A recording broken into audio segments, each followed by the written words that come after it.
This is the Greg Bedard Patriots Podcast with Nick Cattles.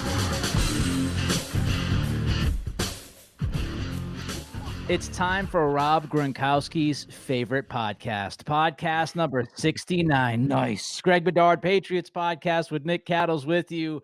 We went through the draft last episode. Now it's time to look forward. Now we look at the roster. Greg tells us his thoughts about how things are layered and maybe some guys that could surprise us, could be cut, could be traded. Let's start with the quarterback position. As always, Greg, your likely opening day starter. Likely opening day starter would, at this point, it would have to be Cam Newton. I mean, I'm hoping for Mac Jones, but I think it's not only where he is and Cam's in his second year and things like that. That is certainly a factor. But I think when you look at Mac Jones, and I do think Bill Belichick is very excited, no matter what people think about his outward demeanor and staying at 15 and all that stuff. His war room reaction, he didn't get naked, so people think he wasn't excited. Yeah, exactly. He didn't get on the press conference and say, "I love Matt Jones. I love Mac Jones. He's going to start every day for the next 30 years, and we're going to win 8 Super Bowls." Because he didn't say that. He's the greatest quarterback I've ever seen. He's better than, I don't even know who Tom Brady is anymore, because Mac Jones is that good. Like, just because he didn't say something like that, all of a sudden it's like, oh, he didn't like the pick. He didn't want to make the pick. He was forced into the pick. It was a quid pro quo, whatever. It was all that nonsense. Can I just jump in for a second? I had an analogy, and I want to drop the analogy now before we move on. Let's hear it. Daniel Jeremiah, he had the whole idea. I saw that. Yeah, he says, oh, well, I don't think they loved Mac Jones, because if they loved him, they would have moved up. And I think they liked him. And I came up with an analogy. I love beer. And it's like if you have your favorite craft beer at a local brewery, and you can get the 4-pack of your favorite craft beer for $12.99, do you walk into that brewery and you say, you know what? Because I really love this craft beer, today, even though I can get that 4-pack for $12.99, I'm going to pay the brewery $29.99 just because I love that beer. That's the analogy. Like, if you felt confident you could get Mac Jones at 15, then why would you overpay for somebody, even if you loved that somebody? Like, it makes, just like we said last, podcast, it makes zero sense. They read the board right. I think that point would be better if they didn't get to Mac, like if they didn't move up and then Mac Jones gets drafted because Washington moves up or something, right? Then you have a beef. Yes. But that's not what happened. So anyway, let's move on. Well, you can almost take it one step further. You can be like, all right, there's that package of craft beer. And, with Mac Jones being that craft beer, you could say, there's only 4 of us who really like that kind of craft beer. And I know that. There's only 4 people in my area. Nobody else is coming in to get the craft beer.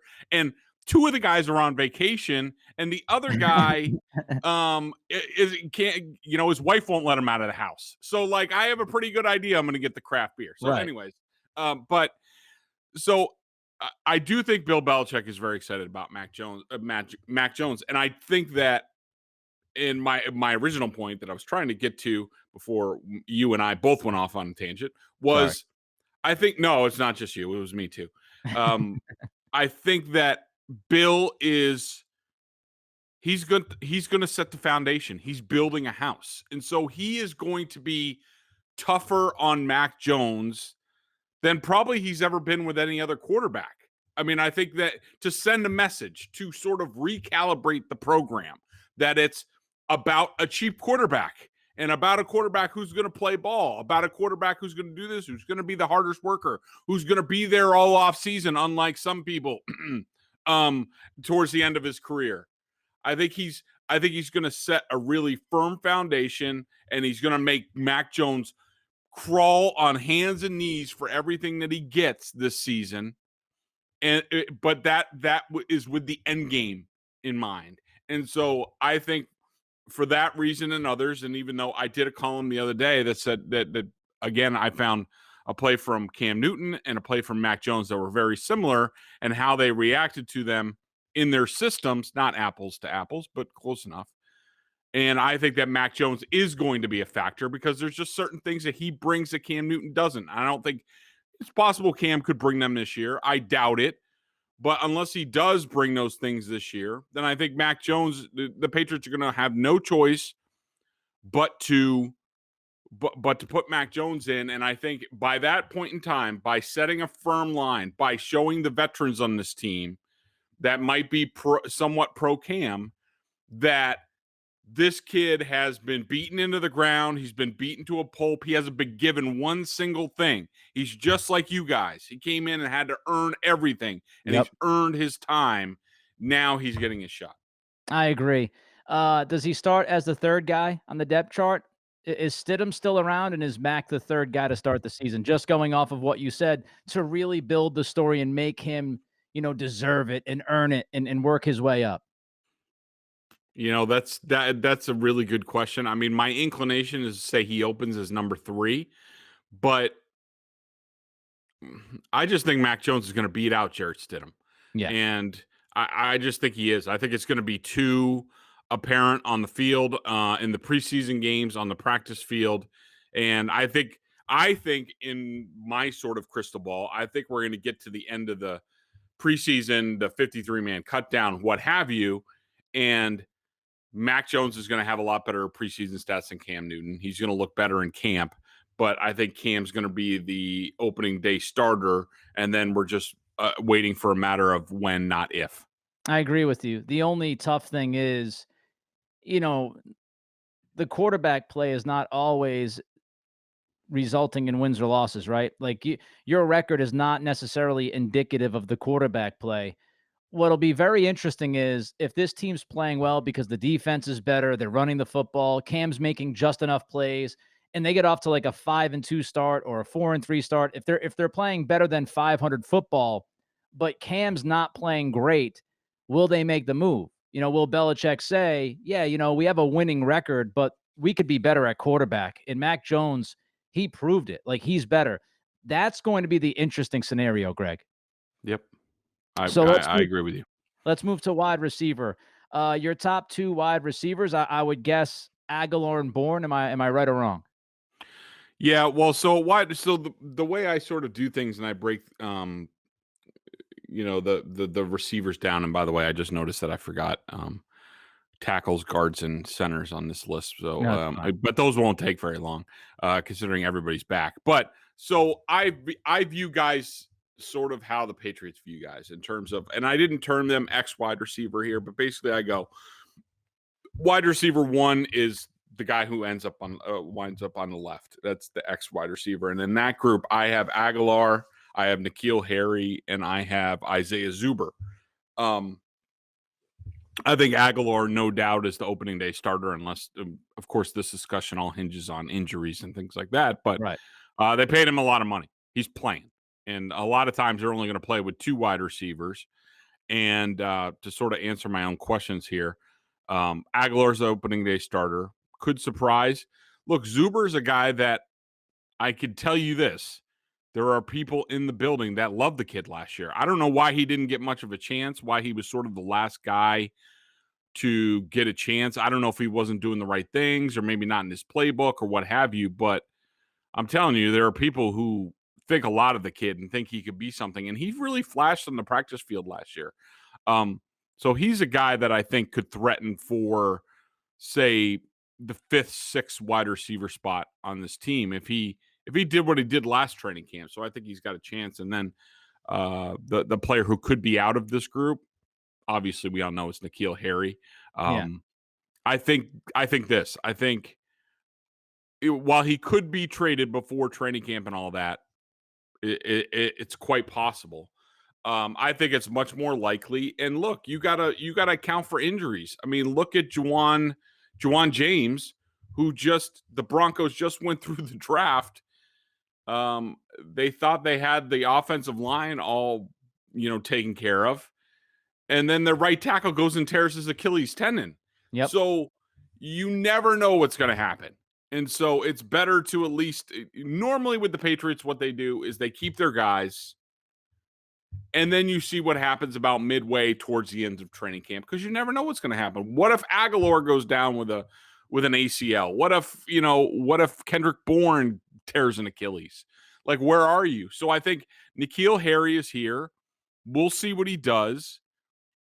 I know Cam Newton has invested a lot of time in N'Keal.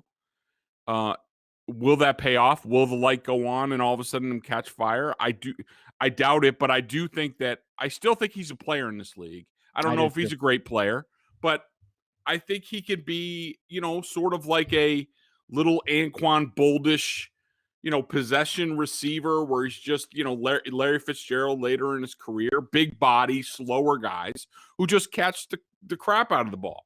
And, I think this is all sort of a new reset with Cam back, Mac Jones there. I think he's got a chance, but obviously if it doesn't work out, he's going to be gone at some point. I honestly wouldn't be surprised by anything with N'Keal Harry. That's how I feel about walking into this season. Yeah. Like last year, again, I think he has a chance to be a player like you do. Is he going to justify being a first-round pick? I don't think we'll see that happen, especially in New England. But is he somebody that can make some plays? Yes, I do think he can make some plays. And I think if the quarterback play was a little bit better last year, he would have looked a little bit better. Would he have been a completely different player and awesome and off the charts? No. But he was open a number of times and the ball wasn't thrown his way. And, the first season I just throw out because of all the circumstances, his injury and Brady not really believing in him, et cetera, et cetera. I would not be surprised if he contributed to this football team. I would not be surprised if he was traded after camp. I wouldn't be surprised by anything with N'Keal Harry. Let's go to the right side. You've got Kendrick Bourne. You've got Trey Nixon in the mix. You have Devin Smith. Your thoughts on that side? Yeah, so with this position, and even this is somewhat up in the air, because normally in a traditional Patriots like one tight end system, you get a lot of three wide receiver sets. So you have the slot also. Now with two tight ends playing a lot, and we expect them to, I don't expect them, like say the Patriots are down 10 in the fourth quarter. Are you going to put two tight ends, two receivers, and one running back on the field to come back? Probably not. They'll probably just rotate Henry and Johnny Smith and that.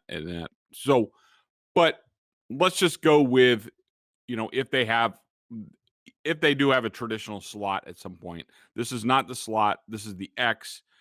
This is normally the number 3 receiver, but we don't know what's happening at slot. Normally, this is, Julian Edelman would be the slot, and then you'd go to this position. But I think Kendrick Bourne's a guy they need to see on the football field to see what he can do in this offense. And he could be the slot. Look, he's not the traditional guy as far as his build. He's a little bit slender and things like that. But can he take a beating? I do think he catches a lot of balls over the middle. I think you do like, if you did put him at the slot, that he could use his speed to sort of, catch a little hitch and go and go a long ways. But if he's the boundary guy, he's going to play a lot. They love him. The 49ers loved him. They didn't want to lose him. Maybe some of this Jimmy stuff is a little bit of payback for Kendrick Bourne. But, Trey Nixon, the 7th round pick, he's going to have to come in and learn the playbook, number 1. Devin Smith, I don't know a whole heck of a lot about, but he looked okay in his circumstances. But, for this category, opening day starter, no doubt, is Kendrick Bourne. Could surprise. As a 7th round pick, I guess you got to say Trey Nixon, and we'll see what happens with him. And, obviously Devin Smith is the likely guy out, but again, it's all going to be proven on the field. All right, let's look at the slot. Jacoby Myers, good old Gunnar Olszewski, and Christian Wilkinson. Your thoughts about that position? Like you said, listen, we've been spoiled in New England with Welker and Edelman. It's going to be a little bit different this year.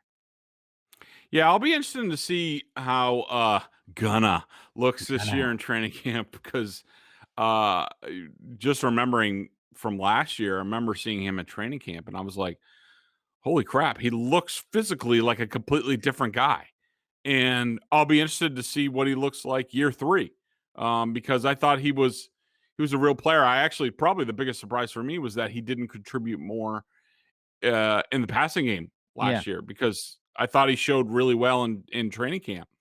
And so I don't understand, I understand the desperation because he doesn't look the same and Edelman's gone, but I don't know why people are sleeping on Jacoby Myers as the slot on this team. That's where he's been for the most part since he's been here.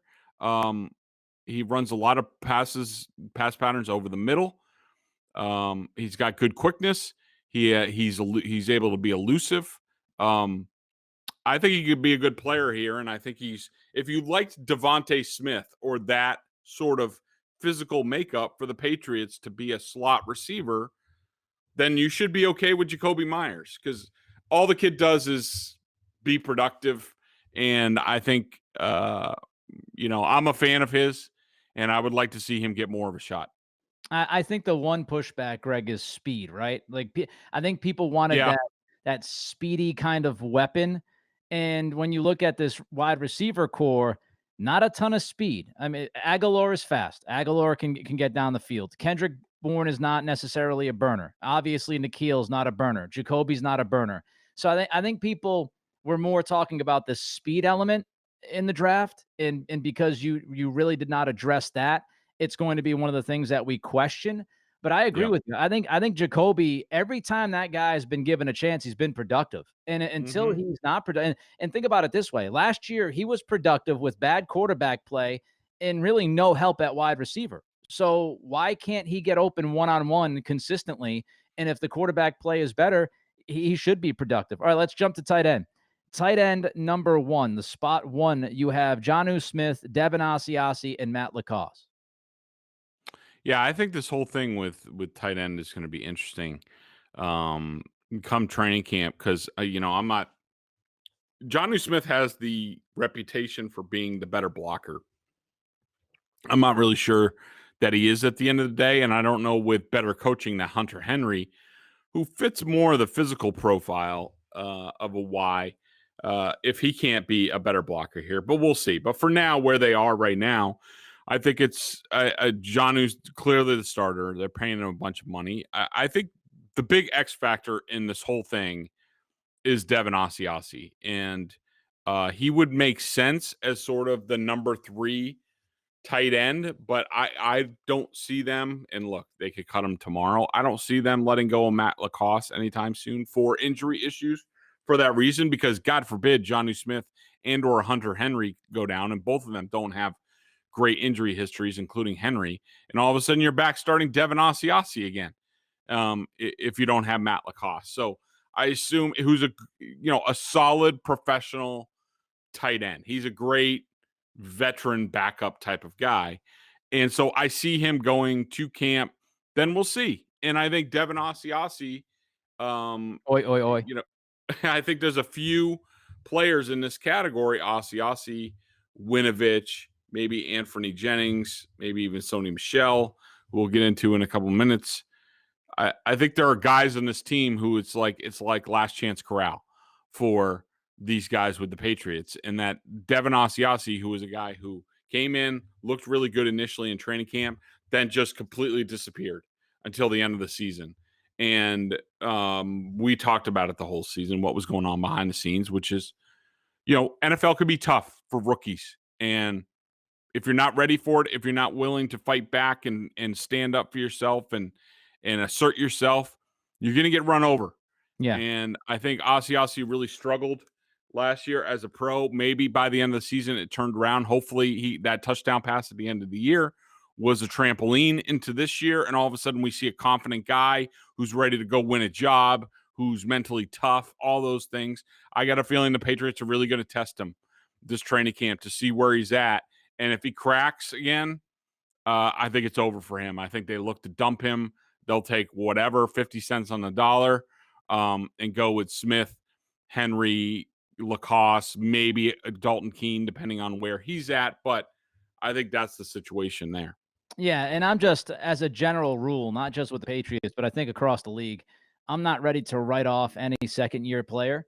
I think last year was really funky due to the circumstances. So, maybe Asiasi, didn't have any comfort level, and that made him feel a little bit awkward. And so, I'm willing to give those guys the benefit of the doubt because of the circumstances they had to deal with.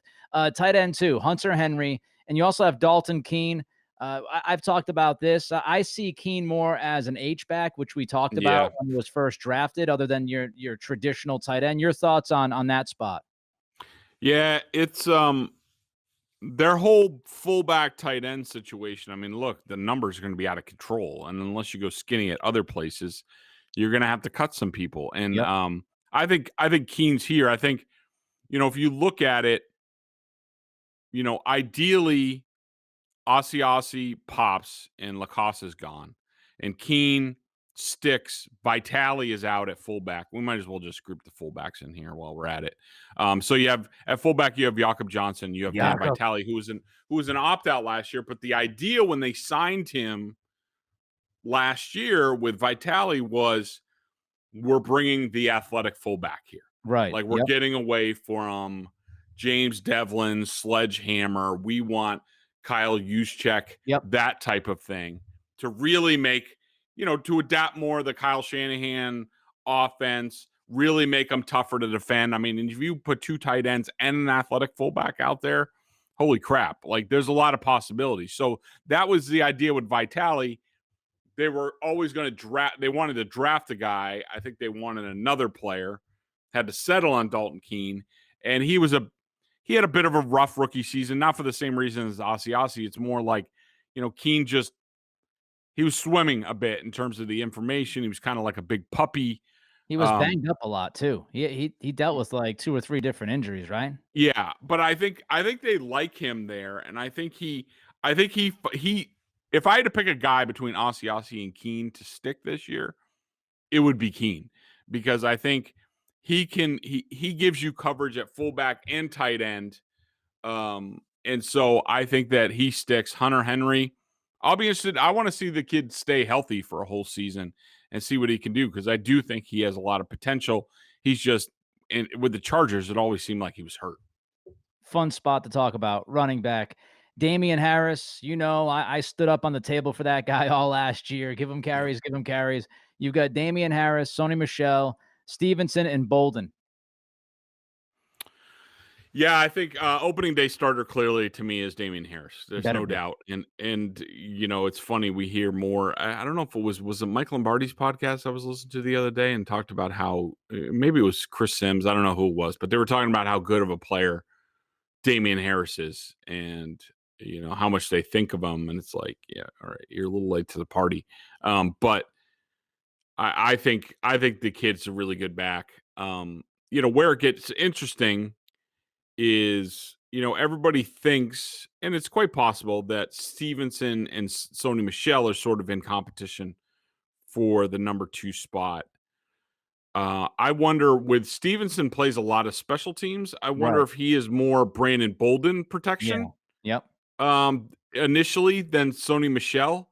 I just don't know. I don't see Bill, giving up on one of his first round picks. Look, they didn't pick up the option, so this is his final year. Then he's going to be a free agent. What are they going to do? They're going to trade him and get what for him? I don't know. I see Bill sticking it out with Sony. You do need a couple of good running backs. I don't think Stevenson, just because they drafted him in where'd they draft him? The 4th round? 4th round, yep. Just because they drafted him this year doesn't mean like he's going to be something. Look at Damian Harris. He sat for a whole year. We didn't know what he was. All of a sudden, second year, he becomes like a potential starter. We can go on and on. James White, same kind of deal. And Shane I agree with you. Yep, I agree with you with Sony Michel. I mean, let's not forget this. I mean, the last time we saw Sony Michel on a football field is some of the best Sony Michel we've seen as a New England Patriot. So I think Belichick certainly remembers that. And like you said, if you trade Michel, what are you looking at getting? Like, the running back market, it isn't sexy. Like, if you look at the free agency market, teams aren't bending over backwards. Green Bay paid Aaron Jones, a big chunk of money. Other than that, the free agent market was pretty much dead at the position. People know that you can get guys in the 5th, 6th, 7th undrafted free agents at that position nowadays. If you trade Michel, what's worth it? Keeping Michel motivated last year on his contract, maybe he popped for you, or getting a 5th or 6th round pick in next year's draft. Like, I think Michel is more likely to stay than people believe. How about the pass catching backs? We got James White and JJ Taylor. Yeah, by the way, Nick, that was a good point that you brought up about, this being the final year for him and being motivated. I think Belichick definitely takes that in consideration. I think he's a big fan. We've seen it before. Guys playing guys in the last year of their contract because he knows they're motivated. And so I think that's and we also saw last year, why did Michel play some of his best football, if not his best football as a runner for the Patriots when he came back from injury? You could argue it's because Michel was sitting on the sidelines watching Damian Harris do what he did, and that put kind of a chip on his shoulder, and he ran much harder than we've seen him run before. And maybe Belichick saw that and said, okay, maybe Michel's the kind of guy that every once in a while you got to kind of poke the bear. And Harris poked the bear, and now, hey, he's on his last year of his contract. He's going to prove himself again. Maybe we'll get that same hard-running Sony Michel for a full season that we saw the last few weeks of 2020. All right, White versus Taylor. I think we all know it's going to be White. I want to ask you, though, how do they feel about Taylor and the fact that they didn't really necessarily go out there and get a Demetric Felton or somebody who was like that fast, speedy catch guy? Does that mean they feel like JJ Taylor might have a future in this offense? He might, but this is going to be a spot where, it comes down to numbers again. And I think what's interesting to me about this position is, look, James White was out there for a long time as a free agent. Talked to other teams. And look, we all know he went through a very difficult situation last year, and we all feel for James White and what he went through. But as you saw this offseason, the NFL is a business. It keeps rolling. It doesn't really care what your circumstances were. And James White's film last year was not very good, especially in pass protection. It was not very good. I think it affected his market this year. And it made him basically come back here almost for the minimum. And so I think James White has something to prove, talking about a contract year and trying to cash in one last time and things like that. He's got something to prove. I am interested to see what J.J. Taylor looks like on the field. Does he take like a Gunnar Olszewski big step forward in year 2? Is there a real competition at the position? I don't rule that out, considering the contract that James White signed, even with how everyone feels about James White there. I don't think it's out of the realm of possibility because they are going to have some tough calls when it comes to the 53-man roster. And so I think this used to be an afterthought. I think this is now a pretty competitive position, depending on how Taylor looks. All right, let's group the O-line together, left to right. Yep. Isaiah Wynn, Owenu, Andrews, Mason, and Brown. And you look at the backups there, you've got, Corey Cunningham, Justin Herron on the left side for tackles. And then you've got William Sherman inside left guard behind Owenu. And then you've got Karras as the backup center, Marcus Martin, backup right guard, Yadni Kajust as the backup right tackle. Just overall as a group, Greg, if you can tell us your top 2 or 3 questions about an offensive line that, on paper, if healthy, everything goes well, this is going to be one of the best offensive lines in football. But what are your questions about them? Well, I think Trent Brown's my number one question. Where is he at? Where is he physically? Does he stay healthy? He was completely unreliable for the Raiders. And you could say, well, it was the Raiders and he'll be motivated now. Well, Dante's not here anymore. So we'll see. Yes, Trent Brown's in another contract year. I don't think anybody outside of the Patriots is going to pay him ever again after what he did to the Raiders and the 49ers, quite frankly, before that. And so I think he's my biggest question mark. Now,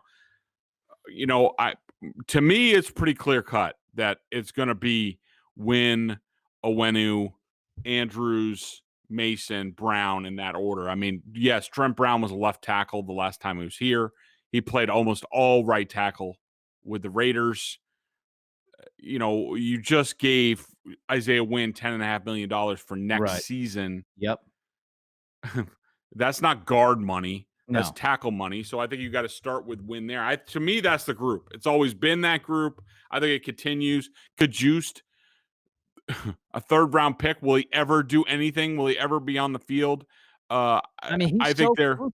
He said, could you like I was thinking about this the other day. it's like Kaiser Soze. Guys are so he's gonna go walking out and his limp's gonna get to a Mhm. regular walk as he walks away from the facility. Yeah. Like, but his role is pretty big because listen, Haran I think is gonna be fine as like a backup tackle, and maybe Cunningham's fine as like a swing tackle. But if you tell me that Kajust is actually something. Again, as you said, third round pick. If he's something, now I have a lot more relief at the tackle spot because, Yeah. again, healthy, motivated, all that good stuff on paper, this O line's ridiculously good. But is Isaiah Wynn going to stay healthy? Is Brown going to be motivated? Right. Is he going to be focused? Is he going to be in shape all season long? If you've got Haran, Kajust, and Cunningham to back those two guys up, I feel much more confident. If Kajust ends up being a nothing, then I do think tackle depth is an issue. Yeah, I think they might have to address that at some point. I mean, look, Corey Cunningham hasn't proven anything since he's been here. He kept getting passed over last year by rookies and things like that. So I think he's likely gone at some point. I think they're probably going to have to go out and get some sort of veteran option at some point, just to give them a little bit of safety at both tackle spots. I mean, I think Haran, depending on how much he hit the weight room this offseason, is could be a borderline starter in a lot of places. Um, so I think a lot of the kid, but he had to get a lot stronger this offseason. But I do think you're right. I mean, Kajust, I mean, look, best case scenario, let's say he is healthy this year. When was the last time he played a football game? Like how I don't even know. Like I 2015. Yeah. wasn't he hurt in West Virginia too? Like The I don't know, but so it's been a while. I don't think anybody, even if he's gangbusters in training camp, I don't think anybody's going to trust him yeah. to be able to do anything. He's more of like he's back at like even if he hits, he's still like a rookie basically. And so I don't know how much they trust him. So I think yes, I think at some point they go out and get a veteran type, maybe another Dan Skipper.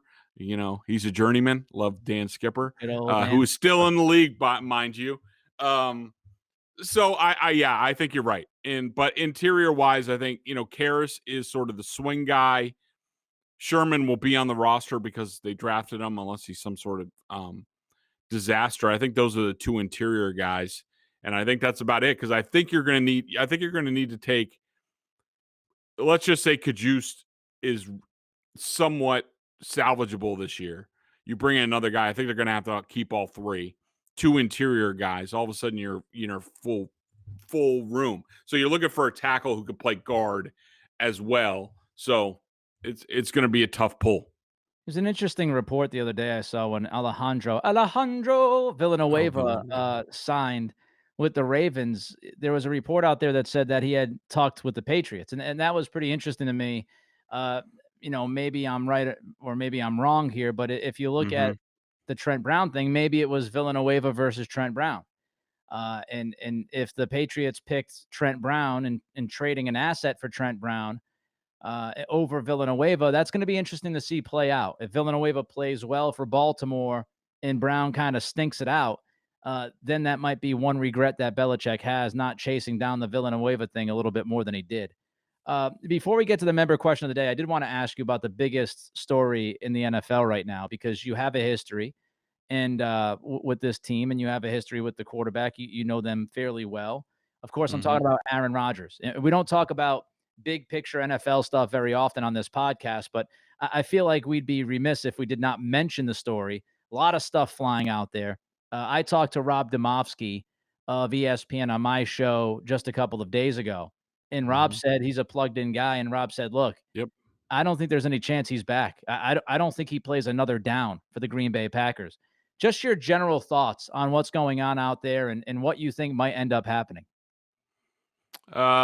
My general thought is I am not surprised this happened. I'm surprised it maybe took this long because I wrote a column after the Packers playoff loss where, LaFleur blew the 4th down call, Yep. and along with a whole other thing, like personnel letdowns, whether it's in the secondary or what have you. The debacle at the end of halftime in that game against the Bucs. I mean, it was just, the whole thing was a crap show. And it was just, I came away thinking, and I, basically wrote that suggested this was going to happen, that at some point Aaron was going to go away. He was going to get with his buddies. He was going to hear all this stuff about how, like, you're never going to get another title there. Look how old you are. They failed you. He's going to look at it and he's going to say it's more of their failings than it is mine. I need to go someplace where I can win another title or two before I hang it up to cement my legacy. And that's the way it's played out. As far as, the Kumaro stuff and the Gutekunst stuff, I mean, I think that's all window dressing. I think that's Aaron sort of, scapegoating Gutekunst a little bit. So they're going to need somebody to blame. It's just, Nick, the funniest thing to me is, and I was there for the beginning of this. I was there for Favre's final season in Green Bay, all that stuff. And I could tell you, Aaron Rodgers set out when he became Packers starting quarterback. He wanted to be the anti-Brett Favre, and in so many different ways. And it's, the number one thing was he didn't want to throw any interceptions. So he never threw any interceptions, including sometimes he didn't even try to really fit the ball into spots early on in his career because he wanted to avoid being Brett Favre and being that sort of roller coaster. And he wanted to be the anti-Brett. He hung out with all the guys. He would invite people over. They do things together where Favre was very detached from the locker room at the end. And, now here we are. Bart Starr played for the Packers for 16 years. Brett Favre for 16 years. Aaron Rodgers just finished his 16th season. And now he is following Brett Favre's playbook to try to get out of Green Bay, or at least get what he wants. Like, it's just, to me, that's the most ironic thing, that I just remember this 24-year-old kid who wanted to be the anti-Brett Favre in every single way, including how he treated people and things like that. And now come full circle, 12, 13 years later, he has now become everything he didn't want to become. Yeah. And the story that they didn't call him before the Jordan Love pick is inexcusable. Like, I do think Rodgers has some beef with some of the things they've done. 9 out of the last 10 first rounds, they've drafted defensive players. And it's not like their defense has ever been really good, which is just crazy. And then you look at not calling him. Minnesota called Kirk Cousins when they were drafting a quarterback this year. Shanahan, John Lynch called Garoppolo to let him know that they were drafting a quarterback at 3. Belichick called Brady when he was drafting Jimmy Garoppolo.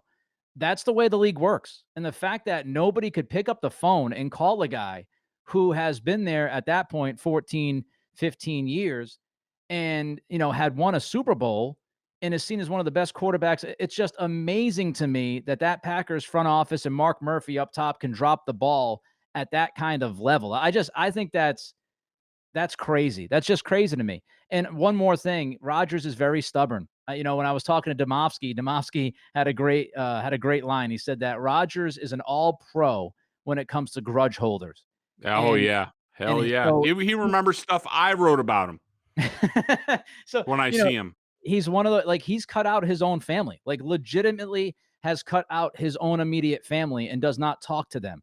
When Aaron Rodgers says you're dead to him, usually you are dead to him. So if he's at that point with the Packers, yes, I do actually believe he is the kind of guy that would say, I'm going to sit on my ass. That's it. I'm not going to play for you. I'm done with you. So interesting stuff, because of course that could eventually affect the Patriots, especially if he's moved to the AFC, because there's a lot of talk about the Broncos. BostonSportsJournal.com member question of the day. $39.99 on the annual plan, top-notch analysis of all the Boston pro sports.